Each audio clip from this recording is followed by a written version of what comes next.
Good evening, Radhe Radhe. कैसे हो आप? सब बढ़िया होंगे। और अपन कोशिका पढ़ रहे थे, क्लासेज अच्छी लग रही होंगी आपको। और कोई भी प्रॉब्लम है पढ़ाई से रिलेटेड तो आप मुझे बता दिया करो, कमेंट बॉक्स में लिख दिया करो। और क्वेश्चन आंसर आप टेलीग्राम चैनल पे से देख लिया करो। टेलीग्राम चैनल पर मैं पेपर अपलोड करती हूँ। अभी बायो के क्वेश्चंस कर रहे हैं अपन, कुछ दिन में अपन फिर केमिस्ट्री और फिजिक्स के भी करेंगे। फिर अपन मिक्स भी क्वेश्चंस करेंगे। आपकी पुलिस और एनटीपीसी का एग्जाम आएगा, तब तक अपनी काफ़ी अच्छी एक्सरसाइज भी हो जाएगी। सेल पढ़ रहे थे अपन, इसमें मैं आपको राइबोसोम के बारे में पढ़ा रही थी ना। और राइबोसोम मैंने आपको ऐसे बताया था, लास्ट में यही चल रहा था कि अच्छा एक क्वेश्चन मैं आपको देके गई थी और मैंने आपको क्वेश्चन का आंसर बताने के लिए बोला था। क्वेश्चन था मेरा, कोशिका में दोहरी झिल्ली वाले कोशिकांग कितने होते हैं? कोशिका में दोहरी झिल्ली वाले कोशिकांग, डबल मेम्ब्रेन सेल ऑर्गेनल, दोहरी झिल्ली वाले कोशिकांग कितने होते हैं? 3। कोशिका में दोहरी झिल्ली वाले कोशिकांग कितने होते हैं? 3 कौन कौन से होते हैं? तो 3 कोशिकांग होते हैं। देखो, एक तो होता है माइटोकॉन्ड्रिया, एक तो होता है माइटोकॉन्ड्रिया। सेकंड कौन सा होता है? हरित लवक। दूसरा होता है हरित लवक। और तीसरा कौन सा होता है? केंद्रक। चित्र बताया था मैंने आपको, चित्र अगर आपने ध्यान से देखा होगा तो उसमें मैंने बनाए थे, माइटोकॉन्ड्रिया बनाई थी ना अपन ने, आउटर मेम्ब्रेन और इनर मेम्ब्रेन। क्लोरोप्लास्ट के बाहर भी मैंने 2 मेम्ब्रेन्स बनाई थी और एक बनाया था अपन ने केंद्रक। केंद्रक के बाहर भी कितनी झिल्लियां होती हैं? 2। हरित लवक होता है क्लोरोप्लास्ट और केंद्रक न्यूक्लियस होता है। माइटोकॉन्ड्रिया तो माइटोकॉन्ड्रिया ही होती है। तो कोशिका में दोहरी झिल्ली वाले कोशिकांग कितने होते हैं? 3। कौन कौन से? माइटोकॉन्ड्रिया, हरित लवक और केंद्रक। और इन तीनों के पास ही क्या होता है? स्वयं का डीएनए। तीनों के पास ही स्वयं का डीएनए होता है। तीनों के पास में स्वयं का क्या पाया जाता है? डीएनए। समझ गए क्या? कोशिका में दोहरी झिल्ली वाले कोशिकांग कितने होते हैं? 3। कौन कौन से? माइटोकॉन्ड्रिया, केंद्रक, हरित लवक। और तीनों के पास में सेल्फ डीएनए होता है, स्वयं का डीएनए होता है, जिससे ये रेप्लिकेशन करके अपना निर्माण खुद कर लेते हैं। मैंने आपको बताया भी था कि माइटोकॉन्ड्रिया को अर्ध स्वायत्तशासी सेमी ऑटोनोमस सेल ऑर्गेनल कहते हैं, क्योंकि ये अपना निर्माण खुद कर लेती है। समझ गए? इसके ये क्वेश्चन मैंने आपको कल दिया था ना। अब इसके बाद अपन पढ़ रहे थे राइबोसोम के बारे में। और राइबोसोम मैंने आपको कितने प्रकार के बताए थे? 2। कौन कौन से? एक तो होता है 70S और एक होता है 80S। राइबोसोम 2 प्रकार के होते हैं, 70S और 80S। 70S होता है 50S और 30S से। 70S किससे मिलकर बनता है? 50S और 30S से। 80S किससे मिलकर बनता है? 60S और 40S से। ये भी मैं आपको कल बता चुकी थी। फिर मैंने आपको ये बताया था कि 70S राइबोसोम एक तो किसमें होता है? प्रोकैरियोटिक सेल में। इसके अलावा 70S राइबोसोम होता है यूकेरियोटिक सेल की माइटोकॉन्ड्रिया, यूकेरियोटिक सेल की माइटोकॉन्ड्रिया और हरित लवक के अंदर कौन सा राइबोसोम होता है? 70S। ये मैंने आपको समझा दिया था। और यूकेरियोटिक सेल की एंडोप्लाज्मिक रेटिकुलम और न्यूक्लियस में कौन सा राइबोसोम होता है? 80S। अब मेरी बात सुनो, क्वेश्चन में बोल रही हूं, उसका आंसर देना। आपसे ऐसे पूछे कि प्रोकैरियोटिक सेल में कौन सा राइबोसोम होता है, तो ओनली प्रोकैरियोटिक सेल में पूछेगी तो कोई डाउट ही नहीं है, सिंपल सा 70S आंसर दोगे। आपसे पूछे कि यूकेरियोटिक सेल में कौन सा राइबोसोम होता है, अब इसी में आप कंफ्यूज होते हो तुम। यूकेरियोटिक सेल में दोनों राइबोसोम होते हैं, 70S भी होता है और 80S भी होता है। समझ गए? यूकेरियोटिक सेल में 70S और 80S दोनों होते हैं। और आपसे ऐसे पूछे कि यूकेरियोटिक सेल की माइटोकॉन्ड्रिया में कौन सा राइबोसोम है, तो आंसर में आएगा 70S। यूकेरियोटिक सेल की हरित लवक में कौन सा राइबोसोम है, तो 70S। आपसे पूछे कि यूकेरियोटिक सेल की एंडोप्लाज्मिक रेटिकुलम में कौन सा राइबोसोम है, तो 80S। तो मतलब मेरा ये है कि अलग अलग ऑर्गेनल्स के नाम दें तो फिर आंसर चेंज होगा, और ओनली यूकेरियोटिक सेल लिखे तो फिर आंसर में 70s और 80s दोनों आएंगे। इतना समझ गए ना। अब देखो राइबोसोम के बारे में ही बता रही हूँ। राइबोसोम का काम मैंने आपको बताया था protein banana. Ribosome is a protein factory. तो ये एक आरएनए बना रही हूं मैं, इसका नाम है एमआरएनए। आगे पढ़ेंगे अपन आरएनए। ये है मैसेंजर आरएनए। आरएनए 3 टाइप के आएंगे, एमआरएनए, टीआरएनए और आरआरएनए। ये जो मैंने बनाया है ये मैसेंजर आरएनए है। और मैंने तुम्हें ये बताया ना कि राइबोसोम ऐसे होता है 50s और 30s, ये वाला होता है 60s और 40s, 2 सब यूनिट से बना है ना। तो ये तो राइबोसोम की बड़ी उपइकाई होती है, लार्ज सब यूनिट, और ये वाली होती है स्मॉल सब यूनिट। ये मान लो अगर ये वाले राइबोसोम की बात करें अपन 70s की बात करें ना, तो ये वाली हो गई इसकी 50s और ये वाली हो गई 30s। और ये दोनों जो उपिकाइयां होती है ना, ये एक आयन से जुड़ी होती हैं और उस आयन का नाम है मैग्नीशियम आयन। समझ गए क्या? राइबोसोम की 2 उपिकाइयां होती हैं 50s और 30s, और इधर भी 80s राइबोसोम है, इसकी भी 2 उपिकाइयां होती हैं 60s और 40s। तो ये बड़ी वाली होती है और ये छोटी वाली हो गई। ये तो इसकी बड़ी उपिकाई और ये छोटी उपिकाई।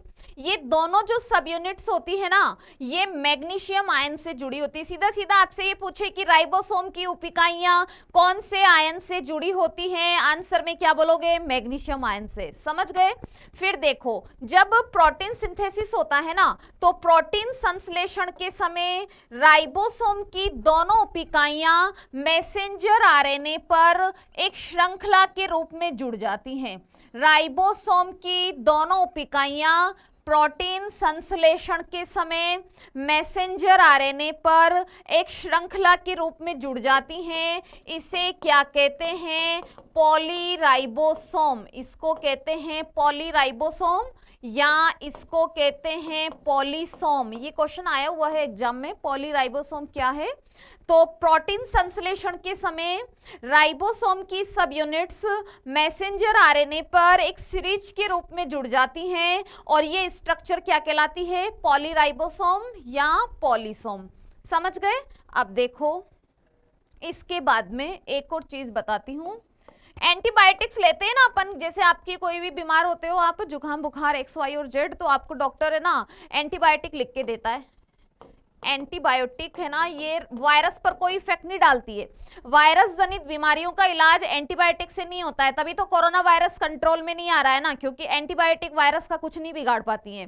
तो वायरस जनित बीमारियों का इलाज एंटीबायोटिक से नहीं होता है। ये लाइन आप अभी याद रखो, मैं डिजीज में आपको लिखाऊंगी।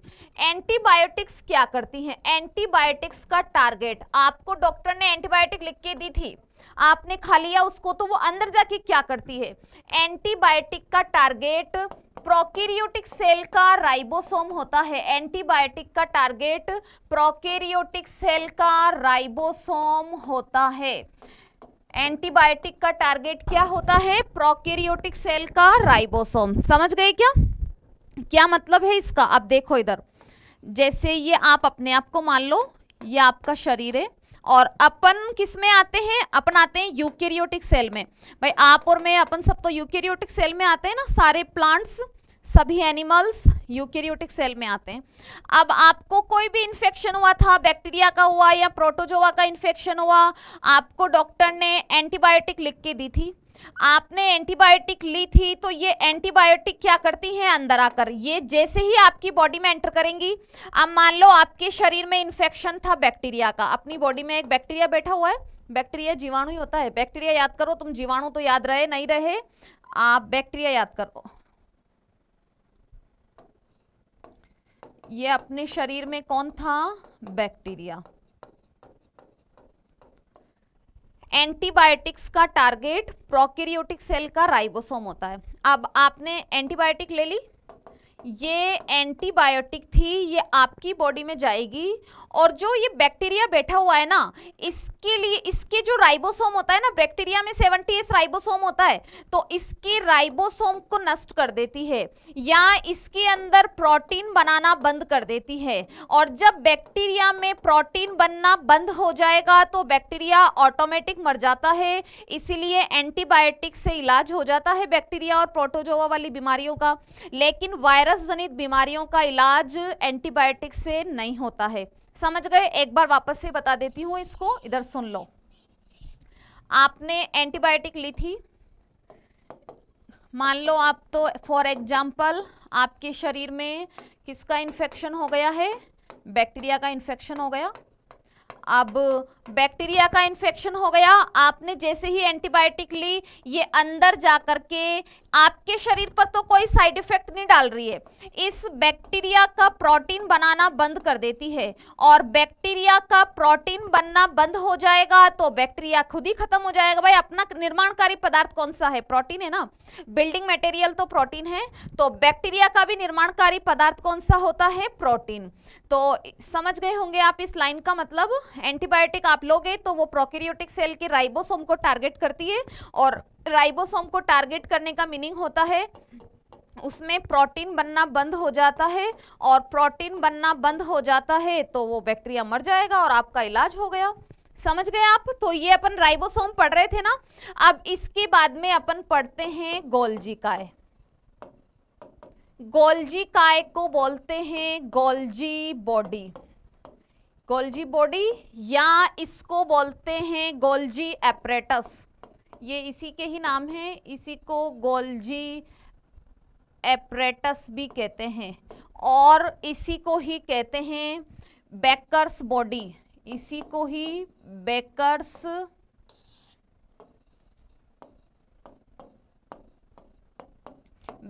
बॉडी भी कहते हैं। गोल्जी काय के ही नाम है, गोल्जी काय, Golgi body, Golgi apparatus, Baker's body. इसी को ही लिपोकॉन्ड्रिया भी बोलते हैं, लिपोकॉन्ड्रिया।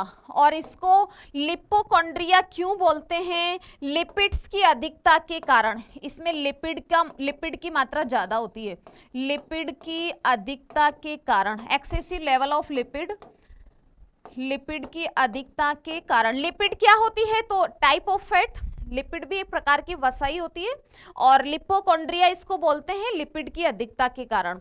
इतना आप समझ गए होंगे, सिंपल सी बात है। गोल्जी काय की खोज बहुत ही इजी है, तो ये एग्जाम में नहीं आएगा, लेकिन ये पूछेंगे कि किसमें से की थी। गोल्जी काय की खोज तो कैमेलियो गोल्जी ने की है, इसी के ही नाम पर तो इसका नाम गोल्जी काय रखा गया है ना। गोल्जी काय की खोज की है कैमेलियो गोल्जी ने। और कैमेलियो गोल्जी ने किस में से की थी? ये क्वेश्चन आता है एग्जाम में। तो इसने की थी उल्लू या बिल्ली की तंत्रिका कोशिका में से, उल्लू या बिल्ली की तंत्रिका कोशिका में से, उल्लू या बिल्ली की तंत्रिका कोशिका या नर्व सेल में से की थी। एग्जाम में क्वेश्चन देखो क्या आता है, गोल्जी काय की खोज किस में से हुई है? हार्ट सेल्स में से, लीवर की सेल्स में से, ब्रेन नर्व सेल्स में से, या नेफ्रॉन में से? तो सीधा सीधा आंसर क्या बोलोगे? Nerve cell. तंत्रिका कोशिकाएं नर्व सेल से होती है ना, ब्रेन से निकलती हैं। तो गोल्जी काय को कैमेलियो गोल्जी ने डिस्कवर किया था उल्लू और बिल्ली की नर्व सेल के अंदर से। इतना समझ गए होंगे आप।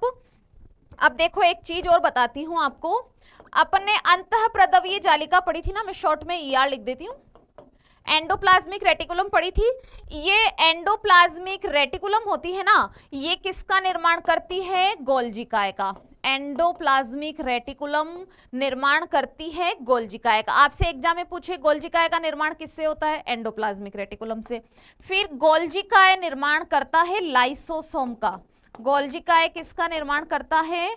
लाइसोसोम का भी और पेरोक्सीसोम का भी। पेरोक्सीसोम का नाम ही आप पहली बार ही सुन रहे होंगे। तो एंडोप्लाज्मिक रेटिकुलम से तो निर्माण होता है गोल्जी काय का, और गोल्जी काय किसका निर्माण करता है? लाइसोसोम और पेरोक्सीसोम का। समझ गए? तो गोल्जी काय निर्माण करता है लाइसोसोम और पेरोक्सीसोम। आपसे पूछे लाइसोसोम का निर्माण किससे होता है? गोल्जी काय से। गोल्जी काय का निर्माण किससे होता है? एंडोप्लाज्मिक रेटिकुलम से। ऐसे पूछो, आप चीज समझ गए हो, आंसर दे सकते हो। इसके बाद अपन गोल्जी काय के बारे में लिखते हैं। गोल्जिकाय क्या होता है? कोशिका का यातायात प्रबंधक, ट्रैफिक मैनेजर। कोशिका का यातायात प्रबंधक, ट्रैफिक मैनेजर। कोशिका का यातायात प्रबंधक और ट्रैफिक मैनेजर होता है। सभी कोशिकांगों की इसको क्या कहते हैं? माँ, mother of all cell organelles. सभी कोशिकांगों की माँ, mother of all cell organelles, सभी कोशिकांगों की माँ। इसके अलावा यातायात प्रबंधक तो इसलिए बोलते हैं क्योंकि इसका ट्रैफिक पुलिस वाले के जैसा काम होता है ना। ट्रैफिक पुलिस वाले का काम क्या है? कौन आ रहा है, किसने हेलमेट लगाया, किसने नहीं लगाया, कौन 5 बैठे हैं, 3 बैठे हैं, सबका ध्यान रखने का काम करता है ना। तो वैसे ही ये कोशिका में सबका ध्यान रखता है, तो इसको ट्रैफिक मैनेजर से तुलना की गई है। और सबका ध्यान रखने वाली कौन होती है? माँ, इसलिए इसको सभी कोशिकांगों की क्या कहते हैं? माँ। और ये होता है कोशिका का मुख्य स्त्रवण अंग, मेन सेक्रेटरी ऑर्गन। मुख्य स्त्रवण अंग होता है। क्या होता है ये मुख्य स्त्रवण अंग? स्त्रवण अंग क्या होता है? स्त्रवण या सेक्रेटरी ऑर्गन,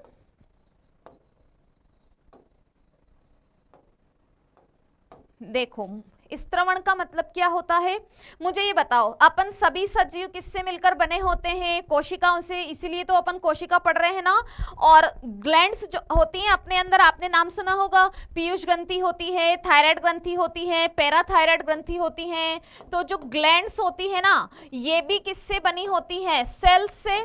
अरे ग्रंथियां भी तो कोशिकाओं से ही बनेंगी ना। तो ये जो ग्लैंड्स की सेल्स होती है ना, इनमें कौन सा कोशिकांग ज्यादा होता है? गोल्जिकाय। याद हो तो मैंने आपको अभी कल परसों ही बताया था, हार्ट होता है नॉन स्टॉप काम करता है, नॉन स्टॉप काम करता है, इसलिए हार्ट की सेल्स में माइटोकॉन्ड्रिया संख्या में ज्यादा होती है। ये बताया था ना मैंने भाई। नॉर्मली तो एक कोशिका में 1000 तक माइटोकॉन्ड्रिया है ना, बट हार्ट की सेल में उससे भी ज्यादा होती है। तो वैसे ही जो ग्लैंड्स होती हैं ये भी सेल्स से बनी होती हैं। और जो ग्रंथि की कोशिकाएं होती हैं उनमें गोल्जिकाय संख्या में क्या होते हैं? ज्यादा। गोल्जिकाय संख्या में ज्यादा। समझ गए? तो मैंने इसलिए यहां पर लिखा है मेन सेक्रेटरी ऑर्गन, गोल्जिकाय संख्या में ज्यादा होते हैं। क्योंकि जो ग्लैंड्स होती हैं इनसे क्या निकलते हैं? ग्लैंड से क्या निकलते हैं? हार्मोन। ग्लैंड से निकलते हैं हार्मोन। और क्या निकलते हैं? एंजाइम। तो ये ग्रंथियों से हार्मोन और एंजाइम्स के स्त्रवण में क्या करता है? हेल्प। ग्रंथियों से हार्मोन और एंजाइम्स को सिक्रेट करने में, रिलीज करने में हेल्प करता है, इसलिए इसको मुख्य स्त्रवण अंग कहते हैं। समझ गए? इसके अलावा जेल प्रेरी में एक सवाल आया था, कोशिका में बने हुए पदार्थों का संचयन, स्टोरेज, रूपांतरण, संचयन, रूपांतरण और पैकेजिंग कौन सा कोशिकांग करता है? तो भाई आंसर में क्या आएगा? कोशिका में बने पदार्थों का स्टोरेज, ट्रांसफॉर्मेशन एंड पैकेजिंग करने का काम कौन करता है? गोल्जिकाय। तो कोशिका में बने हुए पदार्थों का संचयन, रूपांतरण और पैकेजिंग करता है। इसके अलावा गोल्जिकाय होता है ना, ये भी एंडोप्लाज्मिक रेटिकुलम की तरह किससे बना होता है? ये भी वही सिस्टर्नी वेसिकल्स, सिस्टर्नी वेसिकल्स और ट्यूब्यूल्स से बना होता है।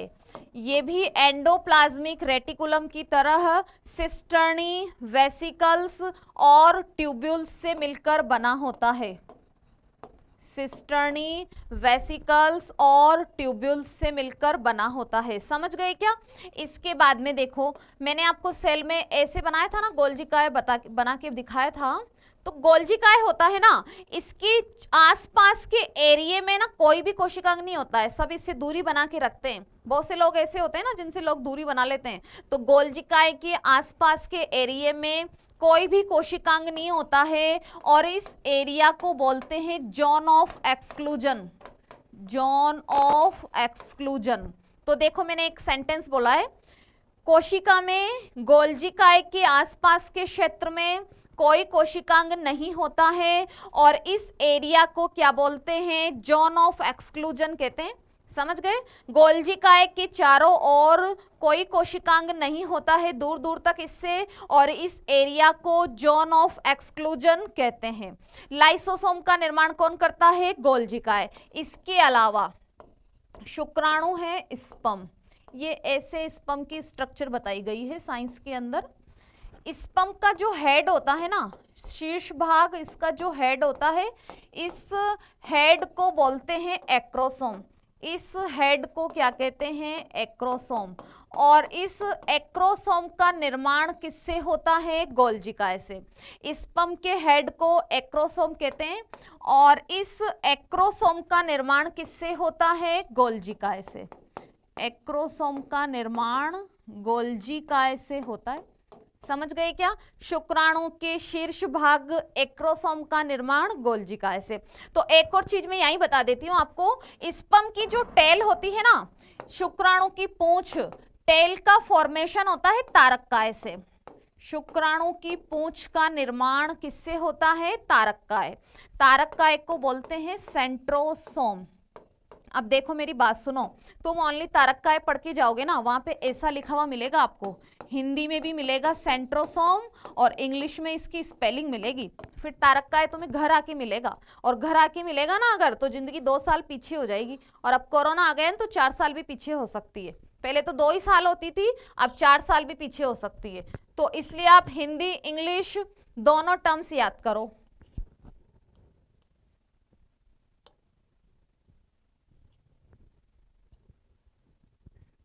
देखो, शुक्राणु के हेड को क्या बोलते हैं? एक्रोसोम। एक्रोसोम का निर्माण किससे होता है? गोल्जी काय से। टेल को कुछ नहीं बोलते हैं, टेल ही बोलते हैं। और टेल का फॉर्मेशन किससे होता है? सेंट्रोसोम से।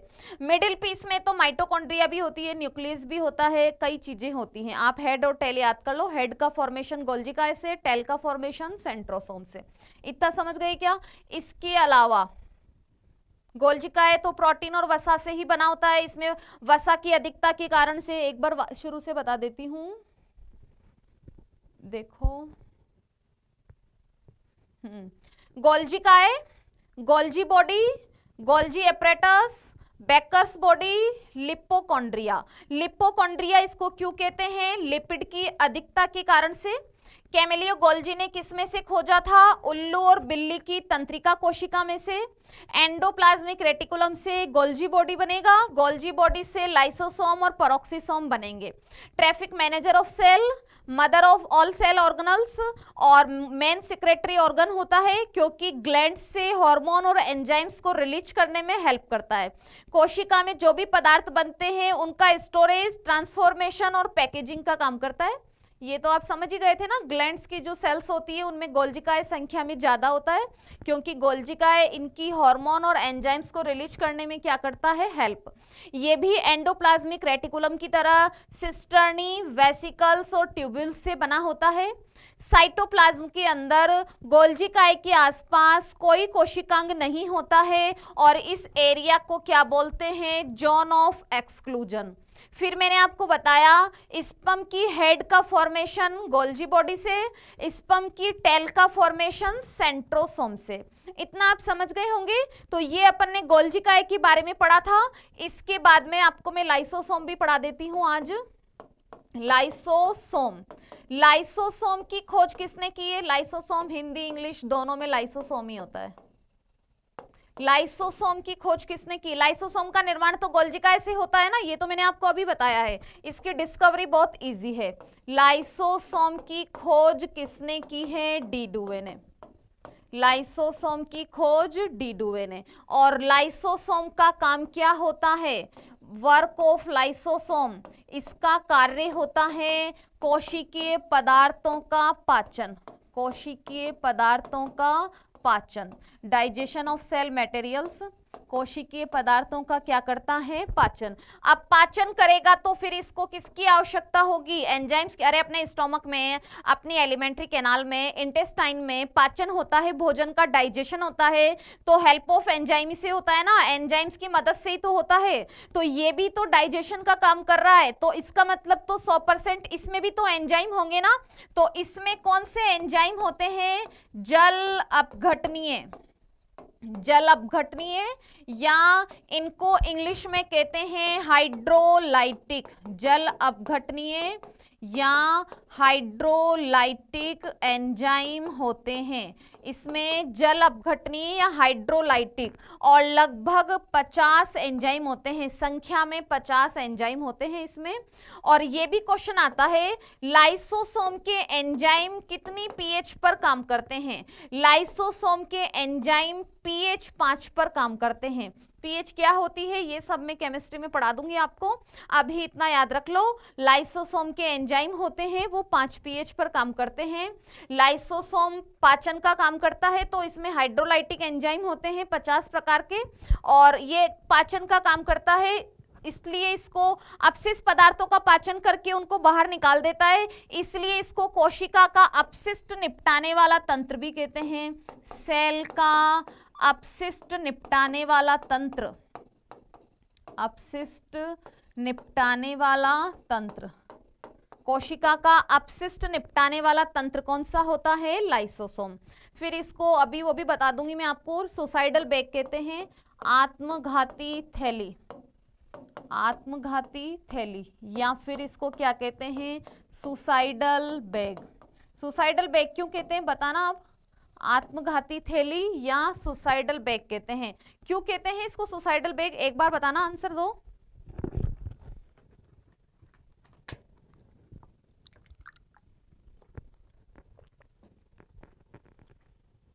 हाँ बिल्कुल सही बोला है आपने।